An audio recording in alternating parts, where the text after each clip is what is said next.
حضور نے فرمایا غلاموں پتہ ہے سب سے افضل صدقہ کون سا ہے؟ ایک صحابی کہنے لگے حضور یتیم کو دینا۔ فرمایا نہیں۔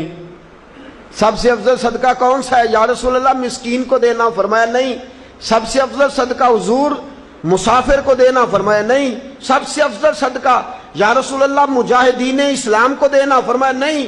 حضور پھر رسول پاک نے فرمایا تیرا رشتہ دار ہو اور غریب ہو حقدار ہو، اور اگلے لفظ بڑے عجیب ہیں، تیرا رشتہ دار ہو غریب ہو اور تجھ سے ناراض ہو، فرمایا کسی بھی طریقے اس کے گھر صدقہ پہنچا دے، سب سے افضل صدقہ کرنے کا ثواب لکھا جائے گا۔ محبوب پاک سید عالم صلی اللہ تعالی علیہ وسلم نے فرمایا لا يدخل الجنت قاطع، فرمایا جو رشتے توڑنے والا ہے جنت میں نہیں جائے گا، جو رشتے توڑنے والا ہے وہ جنت میں نہیں جائے گا۔ الذین ینقضون عہد اللہ من بعد میثاقہ ویقطعون ما امر اللہ بہ ان یوصل ویفسدون فی الارض، فرمایا جو رشتے توڑے گا وہ تو زمین میں فساد برپا کر دے گا، وہ زمین میں اولئک هم الخاسرون، یہ وہ لوگ ہیں دنیا میں بھی نقصان اٹھائیں گے۔